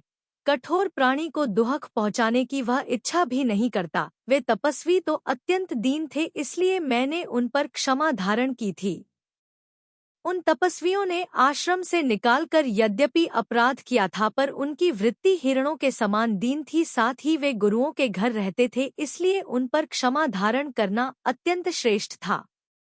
यथार्थ में मैंने उन पर जो क्षमा को थी वह मेरे लिए अत्यंत हितावह था, परमाभ्युदय का कारण हुई है। तदंतर हरिशन ने बड़े जोर से चिल्लाकर कहा कि रे महावत, तू हाथी दूसरे स्थान से ले जा। तब महावत ने कहा कि अहो, तेरी बड़ी धृष्टता है कि जो तू हाथी को मनुष्य समझता है और अपने को हाथी मानता है। जान पड़ता है कि तू मृत्यु के समीप पहुंचने वाला है, इसलिए तो हाथी के विषय में गर्व धारण कर रहा है, अथवा तुझे कोई भूत लग रहा है। यदि भला चाहता है तो शीघ्र ही इस स्थान से चला जा। तदंतर क्रोधवश लीलापूर्वक नृत्य करते हुए हरिशन ने जोर से अट्टहास किया, स्त्रियों को सांत्वना दी और स्वयं स्त्रियों को अपने पीछे कर हाथी के सामने गया। तदंतर बिजली की चमक के समान शीघ्र ही आकाश में उछलकर और शीश पर पैर रखकर वह हाथी पर सवार हो गया। तदंतर उसने लीलापूर्वक हाथी के साथ क्रीड़ा करना शुरू किया। क्रीड़ा करते करते कभी तो वह दिखाई देता था और कभी अदृश्य हो जाता था। इस तरह उसने हाथी के समस्त शरीर पर कीड़ा की पश्चात पृथ्वी पर नीचे उतरकर भी उसके साथ नाना क्रीड़ाएं की। तदंतर परंपरा से इस महान कलकल को सुनकर नगर के सब लोग इस महाआश्चर्य को देखने के लिए बाहर निकल आए। बड़ी बड़ी स्त्रियों ने झरोखों में बैठकर उसे देखा तथा कन्याओं ने उसके साथ समागम की इच्छाएं की। अस्फालन अर्थात पीठ पर हाथ फेरने से, जोरदार डांटपट के शब्दों से और बार बार शरीर के कंपन से हरिशन ने उस हाथी को क्षण भर में मदरहित कर दिया। नगर का राजा सिंध महल को छत पर बैठा हुआ यह सब आश्चर्य देख रहा था। वह इतना प्रसन्न हुआ कि उसने हरिशन को बुलाने के लिए अपना समस्त परिकर भेजा। तदंतर रंगबिरंगी झूल से जिसकी शोभा बढ़ रही थी तथा नाना रंगों के चित्राम से जो शोभायमान था, ऐसे उसी हाथी पर वह बड़े वैभव से प्राप्त हुआ, जो पसीने की बूंदों के बहाने मानो मोतियों से सहित था। ऐसा हरिशन अपने सौंदर्य रूपी हाथ से नगर की स्त्रियों का मन संचित करता हुआ नगर में प्रविष्ट हुआ। तदंतर उसने राजा की 100 कन्याओं के साथ विवाह किया। इस प्रकार से जहाँ देखो वहीं सर्वत्र हरिशन की चर्चा फैल गई। यद्यपि उसने राजा से बहुत भारी सम्मान प्राप्त किया था, तो भी तपस्वियों के आश्रम में जो स्त्री रत्न देखा था उसके बिना उसने एक रात को वर्ष के समान समझा। वह विचार करने लगा कि इस समय निश्चय ही वह कन्या मेरे बिना विषम वन में हरिणी के समान परम आकुलता को प्राप्त होती होगी। यदि यह रात्रि किसी तरह एक बार भी समाप्त हो जाए तो मैं शीघ्र ही उस बाला पर दया करने के लिए दौड़ पड़ूंगा। यह अत्यंत सुशोभित शैया पर पड़ा हुआ ऐसा विचार करता रहा। विचार करते करते बड़ी देर बाद बहुत कठिनाई से उसे नींद आई। स्वप्न में भी यह उसी कमललोचना को देखता रहा, सो ठीक ही है, क्योंकि प्रायः करके इसके मन का वही एक विषय रह गई थी। अथानंतर विद्याधर राजा की कन्या की सहेली वेगवती, जो कि सर्व प्रकार को कलाओं और गुणों में विशारद थी, सोते हुए हरिशन को क्षण एक में हर कर ले गई। जब उसकी निद्रा भग्न हुई तो उसने अपने आप को आकाश में हरा जाता देख क्रोधपूर्वक वेगवती से कहा कि रे पापिनी, तू मुझे किस लिए हर लिए जा रही है? जिसके नेत्रों की समस्त पुतलियां दिख रही थी तथा जिसने ओठ डंस रखा था, ऐसे हरिशन ने उस वेगवती को मारने के लिए वज्रमय मुद्गर के समान मुट्ठी बांधी। तदंतर सुंदर लक्षणों के धारक हरिशन को कुपित देख वेगवती यद्यपि विद्याबल से समृद्ध थी तो भी भयभीत हो गई। उसने उससे कहा कि हे आयुष्मान, जिस प्रकार वृक्ष की शाखा पर चढ़ा कोई मनुष्य उसी की जड़ को काटता है, उसी प्रकार मुझ पर आरूढ़ हुए तुम मेरा ही घात कर रहे हो। हे तात, मैं तुझे जिस लिए ले जा रही हूँ, तुम जब उसको प्राप्त होगे तब मेरे वचनों की यथार्थता जान सकोगे। यह निश्चित समझो कि वहां जाकर तुम्हारे इस शरीर को रंच मात्र भी दुख नहीं होगा। वेगवती का कहा सुनकर हरिशन ने विचार किया कि यह स्त्री मंदर तथा मधुरभाषिणी है। इसकी आकृति ही बतला रही है कि यह परपीड़ा से निवृत्त है, अर्थात कभी किसी को पीड़ा नहीं पहुंचाती। और चूंकि इस समय मेरी दाहिनी आंख फड़क रही है, इससे निश्चय होता है कि यह अवश्य ही प्रियजनों का समागम करावेगी। तब हरिशन ने उससे फिर पूछा कि हे भद्रे, तू ठीक ठीक कारण बता और मनोहर कथा सुनाकर मेरे कानों को संतुष्ट कर। इसके उत्तर में वेगवती ने कहा कि सूर्योदय नामक श्रेष्ठ नगर में राजा शक्रधनु रहता है। उसकी स्त्री धी नाम से प्रसिद्ध है। उन दोनों के जयचंद्रा नाम की पुत्री है, जो कि गुण तथा रूप के अहंकार से ग्रस्त है। पुरुषों के साथ द्वेष रखती है और पिता के वचनों की अवहेलना करती है। समस्त भरत क्षेत्र में जो जो उत्तम पुरुष थे उन सब के चित्रपट बनाकर मैंने पहले उसे दिखलाए हैं, पर उसकी रुचि में एक भी नहीं आया। तब मैंने आपका चित्रपट उसे दिखलाया सो उसे देखते ही वह तीव्र उत्कंठारूपी शल्य से विद्ध होकर बोली कि कामदेव के समान इस पुरुष के साथ यदि मेरा समागम न होगा तो मैं मृत्यु को भले ही प्राप्त हो जाऊंगी पर अन्य अधम मनुष्य को प्राप्त नहीं होंगी। उसके गुणों से जिसका चित्त आकृष्ट हो रहा था ऐसी मैंने उसका बहुत भारी शोक देखकर उसके आगे यह कठिन प्रतिज्ञा कर ली कि तुम्हारे मन को चुराने वाले इस पुरुष को यदि मैं शीघ्र नहीं ले आऊं तो हे सखी, ज्वालाओं से युक्त अग्नि में प्रवेश कर जाऊंगी। मैंने ऐसी प्रतिज्ञा को ही थी कि बड़े भारी पुण्योदय से आप मिल गए। अब आपके प्रसाद से अपनी प्रतिज्ञा को अवश्य ही सफल बनाऊंगी। ऐसा कहती हुई वह सूर्योदयपुर आ पहुंची। वहां आकर उसने राजा शक्रधनु और कन्या जयचंद्रा के लिए सूचना दे दी कि तुम्हारे मन को हरण करने वाला हरिषण आ गया है। तदंतर आश्चर्यकारी रूप को धारण करने वाले दोनों वर कन्या का पाणिग्रहण किया गया। जिनका चित्त आश्चर्य से भर रहा था ऐसे सभी आत्मीय जनों ने उनके उस पाणिग्रहण का अभिनंदन किया था। जिसकी प्रतिज्ञा पूर्ण हो चुकी थी ऐसी वेगवती ने राजा और कन्या दोनों की ओर से परम सम्मान प्राप्त किया था। उसके हर्ष और सुयश का भी ठिकाना नहीं था। इस कन्या ने हम लोगों को छोड़कर भूमि गोचरी पुरुष स्वीकृत किया ऐसा विचार कर कन्या के मामा के लड़के गंगाधर और महीधर बहुत ही कुपित हुए। कुपित ही नहीं हुए, अपमान से प्रेरित हो बड़ी भारी सेना लेकर युद्ध करने की भी इच्छा करने लगे। तदंतर करुणा में आसक्त है चित्त जिसका ऐसे राजा शक्रधनु ने अपने सुचाप नामक पुत्र के साथ हरिषण से इस प्रकार निवेदन किया कि हे जामात, तुम यहीं ठहरो, मैं युद्ध करने के लिए जाता हूँ। तुम्हारे निमित्त से दो उत्कट शत्रु कुपित होकर दुहक का अनुभव कर रहे हैं। तब हंसकर हरिषण ने कहा कि जो परकीय कार्यों में सदा तत्पर रहता है उसके अपने ही कार्य में उदासीनता कैसे हो सकती है। हे पूज्य, प्रसन्नता करो और मेरे लिए युद्ध का आदेश दो। मेरे जैसा भृत्य पाकर आप इस प्रकार स्वयं क्यों युद्ध करते हो। तदंतर अमंगल से भयभीत श्वसुर ने चाहते हुए भी उसे नहीं रोका। फलस्वरूप जिसमें हवा के समान शीघ्रगामी घोड़े जुते थे, जो नाना प्रकार के शस्त्रों से पूर्ण था, जिसका सारथी शूरवीर था और जो योद्धाओं के समूह से घिरा था, ऐसे रथ को हरिषण प्राप्त हुआ। उसके पीछे विद्याधर लोग शत्रु के मन को असहनीय बहुत भारी कोलाहल कर घोड़ों और हाथियों पर सवार होकर जा रहे थे। तदंतर शूरवीर मनुष्य जिसकी व्यवस्था बनाए हुए थे ऐसा महायुद्ध प्रवृत्त हुआ। सो कुछ ही समय बाद शक्रधनु की सेना को पराजित देख हरिषण युद्ध के लिए उठा।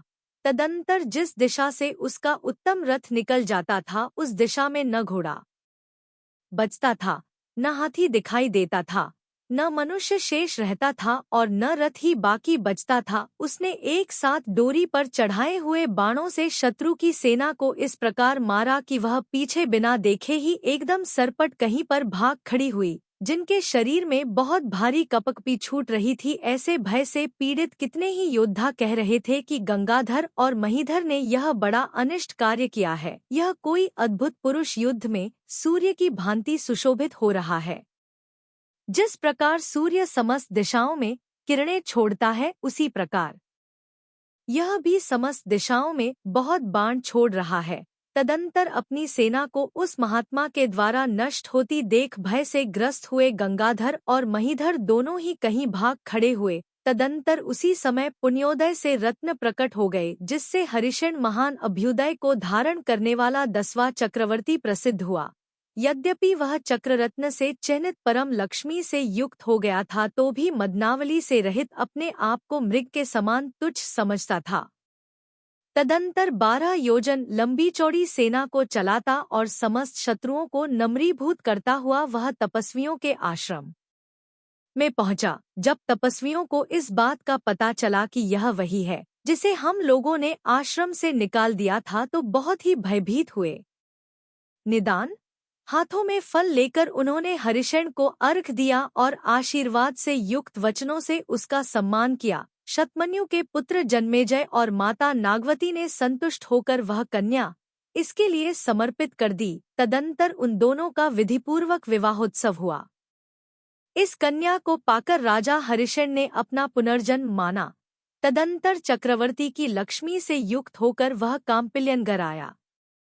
32,000 मुकुटबद्ध राजा उसके साथ थे। उसने मुकुट में लगे मणियों के समूह से सुशोभित सिर झुकाकर तथा हाथ जोड़कर बड़ी विनय से माता के चरणों में नमस्कार किया। सुमाली दशानन से कहते हैं कि हे दशानन, उस समय उक्त प्रकार के पुत्र को देखकर वपरा के हर्ष का पार नहीं रहा। वह अपने अंगों में नहीं समा सकी तथा हर्ष के आंसुओं से उसके दोनों नेत्र भर गए। तदंतर उसने सूर्य के समान तेजस्वी बड़े बड़े रथ काम्पिल्यनगर में घुमाए और इस तरह अपनी माता का मनोरथ सफल किया। इस कार्य से मुनि और श्रावकों को परम हर्ष हुआ तथा बहुत से लोगों ने जिनधर्म धारण किया। पृथ्वी, पर्वत, नदियों के समागम स्थान, नगर तथा गांव आदि में जो नाना रंग के ऊंचे ऊंचे जिनालय शोभित हो रहे हैं, वे सब उसी के बनवाए हैं। उदार हृदय को धारण करने वाले हरिशेन ने चिरकाल तक राज्य कर दीक्षा ले ली और परम तपश्चरण कर 3 लोक का शिखर अर्थात सिद्धालय प्राप्त कर लिया। इस प्रकार हरिशेन चक्रवर्ती का चरित्र सुनकर दशानन आश्चर्य को प्राप्त हुआ। तदंतर जिनेंद्र भगवान को नमस्कार कर वह आगे बढ़ा। अथानंतर संध्या काल आया और सूर्य डूब गया, सो ऐसा जान पड़ता था मानो सूर्य ने दशानन को विजयी जानकर भय से ही उसके नेत्रों का गोचर स्थान छोड़ दिया था। संध्या की लालिमा से समस्त लोक व्याप्त हो गया, सो ऐसा जान पड़ता था मानो दशानन से उत्पन्न हुए बहुत भारी अनुराग से ही व्याप्त हो गया था। क्रमक्रम से संध्या को नष्ट कर काला अंधकार आकाश में व्याप्त हो गया, सो ऐसा जान पड़ता था मानो दशानन की सेवा करने के लिए ही व्याप्त हुआ था। तदंतर दशानन ने आकाश से उतरकर मेदाचल के समीप स्थली नामक पर्वत के ऊपर अपना डेरा डाला। अथानंतर जिस प्रकार वर्षाकालीन मेघों के समूह से वज्र का शब्द निकलता है, इसी प्रकार कहीं से ऐसा भयंकर शब्द निकला कि जिसने समस्त सेना को भयभीत कर दिया। बड़े बड़े हाथियों ने अपने आलानभूत वृक्ष तोड़ डाले और घोड़े कान खड़े कर फरहरी लेते हुए हिनहिनाने लगे। वह शब्द सुनकर दशानन शीघ्रता से बोला कि यह क्या है, क्या है? अपराध के बहाने मरने के लिए आज कौन उद्यत हुआ है? जान पड़ता है कि वैश्रवण आया है, अथवा शत्रु से प्रेरित हुआ सोम आया है, अथवा मुझे निश्चिंत रूप से ठहरा जानकर शत्रु पक्ष का कोई दूसरा व्यक्ति यहाँ आया है। तदंतर दशानन की आज्ञा पाकर प्रशस्त नामा मंत्री उस स्थान पर गया जहाँ से कि वह शब्द आ रहा था। वहाँ जाकर उसने पर्वत के समान आकार वाला क्रीड़ा करता हुआ एक हाथी देखा। वहाँ से लौटकर प्रहस्त ने बड़े आश्चर्य के साथ दशानन को सूचना दी कि हे देव, मेघों की महाराशि के समान उस हाथी को देखो। ऐसा जान पड़ता है कि इस हाथी को मैंने पहले भी कभी देखा है। इंद्र विद्याधर भी इसे पकड़ने में समर्थ नहीं था, इसीलिए उसने इसे छोड़ दिया है, अथवा इंद्र विद्याधर की बात जाने दो, साक्षात देवेंद्र भी इसे पकड़ने में असमर्थ है। इसे कोई सहन नहीं कर सकता। नहीं जान पड़ता कि यह हाथी है या समस्त प्राणियों का एकत्रित तेज का समूह है। तब दशानन ने हंसकर कहा कि हे प्रहस्त, यद्यपि अपनी प्रशंसा स्वयं करना ठीक नहीं है, फिर भी मैं इतना तो कहता ही हूँ कि यदि मैं इस हाथी को क्षण भर में न पकड़ लूँ तो बाजूबंद से पीड़ित अपनी इन दोनों भुजाओं को काट डालूं। तदंतर वह इच्छानुसार चलने वाले पुष्पक विमान पर सवार हो जाकर उत्तम लक्षणों से युक्त उस हाथी को देखता है। वह हाथी चिकने इंद्रनील मणि के समान था, उसका तालु कमल के समान लाल था।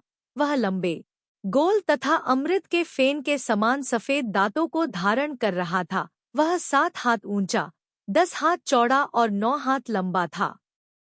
उसके नेत्र मधु के समान कुछ पीतवर्ण के थे। उसकी पीठ की हड्डी मांसपेशियों में निमग्न थी।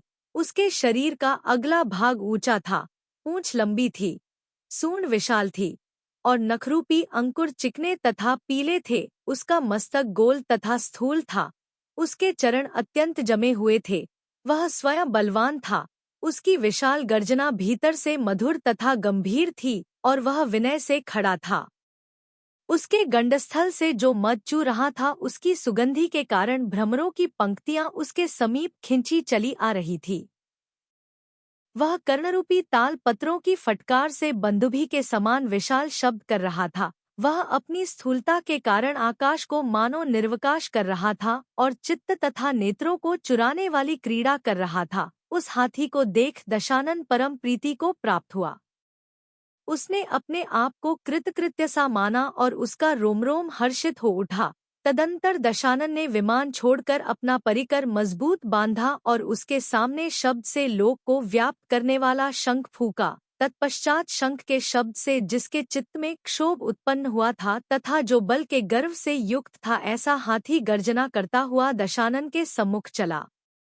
जब हाथी वेग से दशानन के सामने दौड़ा तो घूमने में चतुर दशानन ने उसके सामने अपना सफेद चद्दर घरिया कर फेंक दिया। हाथी जब तक उस चद्दर को सूंघता है तब तक दशानन ने उछलकर भ्रमर समूह के शब्दों से तीक्ष्ण न उसके दोनों कपोलों का स्पर्श कर लिया। हाथी जब तक दशानन को सूंड से लपेटने की इच्छा करता है कि तब तक शीघ्रता से युक्त दशानन उसके दांतों के बीच से बाहर निकल गया। घूमने में बिजली के समान चंचल दशानन उसके चारों ओर के अंगों का स्पर्श करता था, बार बार दांतों पर टक्कर लगाता था और कभी खीसों पर झूला झूलने लगता था। तदंतर दशानन विलासपूर्वक उसकी पीठ पर चढ़ गया और हाथी उसी क्षण उत्तम शिष्य के समान विनीत भाव से खड़ा हो गया। उसी समय देवों ने फूलों की वर्षा की, बार बार धन्यवाद दिए और विद्याधरों की सेना कलकल करती हुई परम हर्ष को प्राप्त हुई। वह हाथी दशानन से त्रिलोकमंडन इस नाम को प्राप्त हुआ। यथार्थ में उस हाथी से तीनों लोक मंडित हुए थे, इसलिए दशानन ने बड़े हर्ष से उसका त्रिलोकमंडन नाम सार्थक माना था। फूलों से व्याप्त उस रमणीय पर्वत पर नृत्य करते हुए विद्याधरों ने उस श्रेष्ठ हाथी के मिलने का महोत्सव किया था। इस हाथी के प्रकरण से यद्यपि सब लोग जाग रहे थे तो भी रात्रि और दिवस की मर्यादा बतलाने के लिए प्रभातकालीन तुरही ने ऐसा जोरदार शब्द किया कि वह पर्वत की प्रत्येक गुफा में गूंज उठा। तदंतर सूर्य बिंब का उदय हुआ सो ऐसा जान पड़ता था मानो सेवा की चतुराई को जानने वाले दिवस ने दशानन के लिए मंगल कलश ही समर्पित किया हो। तदंतर दशानन शारीरिक क्रियाएं कर सोफा पर बैठा था। साथ ही अन्य विद्याधर भी हाथी की चर्चा करते हुए उसे घेर कर बैठे थे। उसी समय आकाश से उतरकर एक पुरुष वहां आया। वह पुरुष अत्यंत काँप रहा था, पसीने को बूंदों से व्याप्त था, खेत को धारण कर रहा था, प्रहार जन्य घावों से सहित था, आंसू छोड़ रहा था और अपना जर्जर शरीर दिखला रहा था। उसने हाथ जोड़ मस्तक से लगा बड़े दुहक के साथ निवेदन किया कि हे देव, आज से 10 दिन पहले हृदय में आपके बल का भरोसा कर सूर्यरज और ऋक्षरज दोनों भाई अपनी वंश परंपरा से चले आए किष्कु नगर को लेने के लिए बड़े उत्साह से अलंकारपुर अर्थात पाताल लंका से निकलकर चले थे। दोनों ही भाई महान अभिमान से युक्त बड़ी भारी सेना से सहित तथा निशंक थे। वे आपके गर्व से संसार को तृण के समान तुच्छ मानते थे। इन दोनों भाइयों की प्रेरणा से अत्यंत क्षोभ को प्राप्त हुए बहुत से लोग एक साथ आक्रमण कर किष्कुपुर को लूटने लगे। तदंतर जिनके हाथों में नाना प्रकार के शस्त्र चमक रहे थे, ऐसे यम नामा दिक्पाल के उत्तम योद्धा युद्ध करने के लिए उठे सो मध्य रात्रि में उन सबके बीच बड़ा भारी युद्ध हुआ। उस युद्ध में परस्पर के शस्त्र प्रहार से अनेक पुरुषों का क्षय हुआ। अथानंतर बड़ी गौर से उनका कलकल शब्द सुनकर यह दिक्पाल स्वयं क्रोध से युद्ध करने के लिए निकला। उस समय वह यमक्षोभ को प्राप्त हुए समुद्र के समान भयंकर जान पड़ता था, जिसका तेज अत्यंत दो स था। ऐसे यम ने आते ही के साथ हमारी सेना को नाना प्रकार के शस्त्रों से घायल कर भग्न कर दिया। अथानंतर वह दूत इस प्रकार कहता बीच में ही मूर्छित हो गया। वस्त्र के छोर से हवा करने पर पुन सचेत हुआ, यह क्या है? इस प्रकार पूछे जाने पर उसने हृदय पर हाथ रखकर कहा कि हे देव, मुझे ऐसा जान पड़ा कि मैं वहीं पर हूँ। उसी दृश्य को सामने देख मैं मूर्छित हो गया। तदंतर आश्चर्य को धारण करने वाले रावण ने पूछा कि फिर क्या हुआ? इस प्रश्न के उत्तर में वह कुछ विश्राम कर फिर कहने लगा कि हे नाथ, जब ऋक्षरज ने देखा कि हमारी सेना अत्यंत दुःखपूर्ण शब्दों से व्याकुल होती हुई पराजित हो रही है, नष्ट हुई जा रही है, तब स्नेह युक्त हो वह युद्ध करने के लिए स्वयं उद्यत हुआ। वह अत्यंत बलवान यम के साथ चिरकाल तक युद्ध करता रहा। युद्ध करते करते उसका हृदय नहीं टूटा था, फिर भी शत्रु ने छल से उसे पकड़ लिया। तदंतर जब ऋक्षरज युद्ध कर रहा था, उसी समय सूर्यरज भी युद्ध के लिए उठा। उसने भी चिरकाल तक युद्ध किया, पर अंत में वह शस्त्र की गहरी चोट खाकर मूर्छित हो गया। आत्मीय लोग उसे उठाकर शीघ्र ही मेखला नामक वन में ले गए। वहां वह चंदन मिश्रित शीतल जल से श्वास को प्राप्त हो गया, अर्थात शीतलोपचार से उसकी मूर्छा दूर हुई। लोकपाल यम ने अपने आप को सचमुच ही यमराज समझकर नगर के बाहर वैतरणी नदी आदि कष्ट देने के स्थान बनवाए। तदंतर उसने अथवा इंद्र विद्याधर ने जिन्हें युद्ध में जीता था, उन सबको उसने उस कष्टदायी स्थान में रखा, सो वे वहां दुःखपूर्वक मरण को प्राप्त हो रहे हैं। इस वृत्तांत को देख मैं बहुत ही व्याकुल हूँ। मैं ऋक्षरज की वंश परंपरा से चला आया प्यारा नौकर हूँ। शाखावली मेरा नाम है। मैं सुश्रोणी और रणदक्ष का पुत्र हूँ। आप चूंकि रक्षक हो, इसलिए किसी तरह भागकर आपके पास आया हूँ। इस प्रकार अपने पक्ष के लोगों की दुर्दशा जानकर मैंने आपसे कही है। इस विषय में अब आप ही प्रमाण हैं, अर्थात जैसा उचित समझे सो करें। मैं तो आपसे निवेदन कर कृतकृत्य हो चुका। तदंतर महाक्रोधी रावण ने अपने पक्ष के लोगों को बड़े आदर से आदेश दिया कि इस शाखावली के घाव ठीक किए जावें। तदंतर मुस्कराता हुआ वह उठा और साथ ही उठे अन्य लोगों से कहने लगा कि मैं कष्टरूपी महासागर में पड़े तथा वैतरणी आदि कष्टदायी स्थानों में डाले गए लोगों का उद्धार करूंगा। प्रहस्त आदि बड़े बड़े राजा सेना के आगे दौड़े। वे शस्त्रों के तेज से आकाश को देदीप्यमान कर रहे थे, नाना प्रकार के वाहनों पर सवार थे, छत्र और ध्वजाओं को धारण करने वाले थे। तुरही के शब्दों से उनका बड़ा भारी उत्साह प्रकट हो रहा था और वे महातेजस्वी थे ही। इस प्रकार विद्याधरों के अधिपति आकाश से उतरकर पृथ्वी पर आए और नगर के समीप महलों की पंक्ति की शोभा देख परम आश्चर्य को प्राप्त हुए। तदंतर रावण ने किष्कुपुर नगर की दक्षिण दिशा में कृत्रिम नरक के गर्त में पड़े मनुष्यों के समूह को देखा। देखते ही उसने नरक की रक्षा करने वाले लोगों को नष्ट किया और जिस प्रकार बंधुजन अपने इष्ट लोगों को कष्ट से निकालते हैं, उसी प्रकार उसने सब लोगों को नरक से निकाला। तदंतर शत्रुसेना को आया सुनकर बड़े भारी आडंबर को धारण करने वाला शक्तिशाली यम नाम लोकपाल का साटोप नाम का प्रमुख भट युद्ध करने के लिए अपनी सब सेना के साथ बाहर निकला। उस समय वह ऐसा जान पड़ता था मानो क्षोभ को प्राप्त हुआ सागर ही हो। पहाड़ के समान ऊंचे, भयंकर और मद की धारा से अंधकार फैलाने वाले हाथी, चलते हुए सुंदर चामर रूपी आभूषणों को धारण करने वाले घोड़े, सूर्य के समान देदीप्यमान तथा ध्वजाओं की पंक्ति से सुशोभित रथ और कवच धारण करने वाले एवं शस्त्रों से युक्त शूरवीर योद्धा, इस प्रकार चतुरंग सेना उसके साथ थी। तदंतर रथ पर आरूढ़ एवं रणकला में निपुण विभीषण ने हंसते हंसते ही बाणों के द्वारा उस साटोप को क्षण भर में मार गिराया। यम के जो दीनहीन किंकर थे, वे भी बाणों से ताड़ित हो आकाश को लंबा करते हुए शीघ्र ही कहीं भाग खड़े हुए। जब यम नाम लोकपाल को पता चला कि सूर्यर्ज ऋक्षरज आदि को नरक से छुड़ा दिया है तथा साटोप नामक प्रमुख भट को मार डाला है, तब यमराज के समान क्रूर तथा महाशस्त्रों को धारण करने वाला वह यम लोकपाल बड़े वेग से रथ पर सवार हो युद्ध करने के लिए बाहर निकला। वह धनुष तथा क्रोध को धारण कर रहा था, बड़े हुए प्रताप और ऊंची उठी ध्वजा से युक्त था, महाबलवान था। काले सर्प के समान भयंकर भौहों से उसका ललाट कुटिल हो रहा था। वह अपने लाल लाल नेत्रों से ऐसा जान पड़ता था मानो जगतरूपी वन को जला ही रहा हो।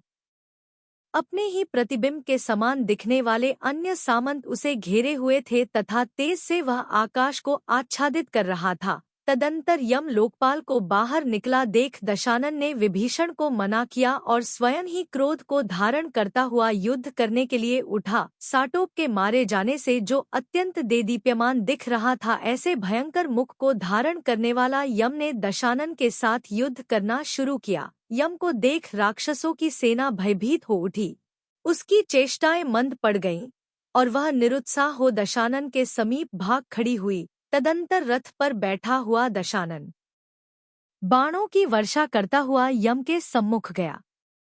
यम भी बाणों की वर्षा कर रहा था। तदंतर सघन मंडल बांधने वाले मेघों से जिस प्रकार समस्त आकाश व्याप्त हो जाता है, उसी प्रकार उन दोनों के भयंकर शब्द करने वाले बाणों से समस्त आकाश व्याप्त हो गया। अथानंतर दशानन के बाण की चोट खाकर यम का सारथी पुण्यहीन ग्रह के समान भूमि पर गिर पड़ा। यम लोकपाल भी दशानन के तीक्ष्ण बाण से ताड़ित हो रथरहित हो गया। इस कार्य से वह इतना घबराया कि क्षण भर में छिपकर आकाश में जा उड़ा। तदंतर भय से जिसका शरीर काँप रहा था, ऐसा यम अपने अंतःपुर, पुत्र और मंत्रियों को साथ लेकर रत्नूपुर नगर में पहुंचा और बड़ी घबराहट के साथ इंद्र को नमस्कार कर इस प्रकार कहने लगा कि हे देव, मेरी बात सुनिए। अब मुझे यमराज की लीला से प्रयोजन नहीं है।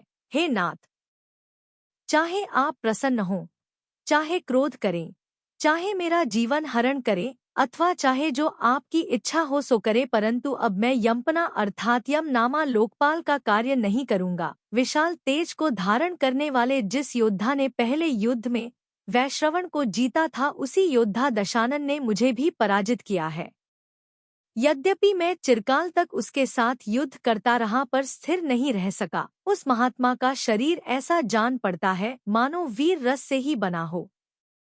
वह आकाश के मध्य में स्थित ग्रीष्मकालीन सूर्य के समान दुर्निरीक्ष है, अर्थात उसकी ओर कोई आंख उठाकर भी नहीं देख सकता है। यह सुनकर इंद्र युद्ध के लिए उद्यत हुआ, परंतु नीति की यथार्थता को जानने वाले मंत्री मंडल ने उसे रोक दिया। इंद्र यम का जामाता था, सो यम की बात सुन मंद हास्य करते हुए उसने कहा कि हे मातुल, दशानन कहाँ जाएगा?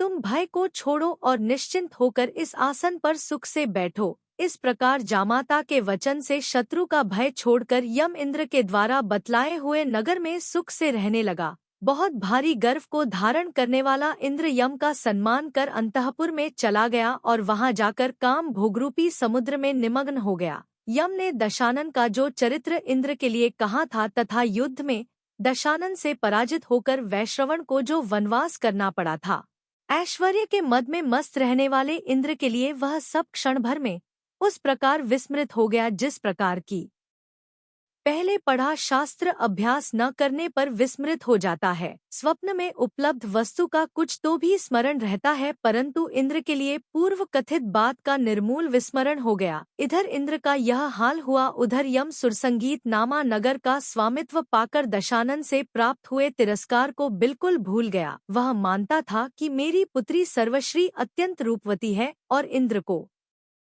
प्राणों से भी अधिक प्रिय है। इस प्रकार एक बड़े पुरुष के साथ मेरा अंतरंग संबंध है, इसलिए इंद्र का सम्मान पाकर मेरा जन्म कृतकृत्य अर्थात सफल हुआ है। तदंतर महान अभ्युदय और उत्साह को धारण करने वाले दशानन ने यम को हटाकर किष्किंध नामा नगर सूर्यरज के लिए दिया और ऋक्षरज के लिए परम संपत्ति को धारण करने वाला किष्कुपुर नगर दिया।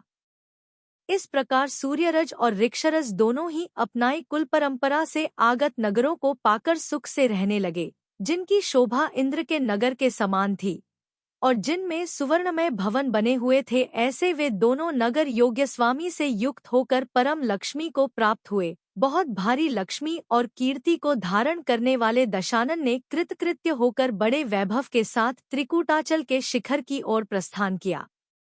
उस समय शत्रु राजा प्रणाम करते हुए उससे मिल रहे थे। वह स्वयं उत्तम था और जिस प्रकार शुक्ल पक्ष में चंद्रमा प्रतिदिन पूर्ण होता रहता है, उसी प्रकार वह भी प्रतिदिन सेवनीय वैभव से पूर्ण होता रहता था।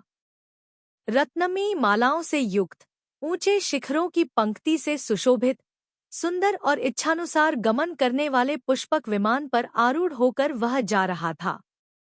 वह परम धैर्य से युक्त था तथा पुण्य के फलस्वरूप अनेक अम्युदय उसे प्राप्त थे।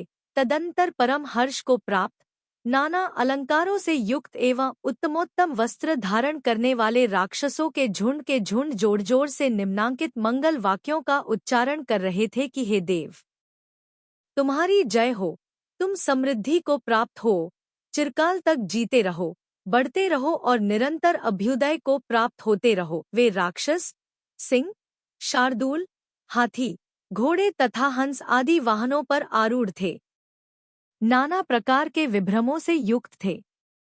हर्ष से उनके नेत्र फूल रहे थे।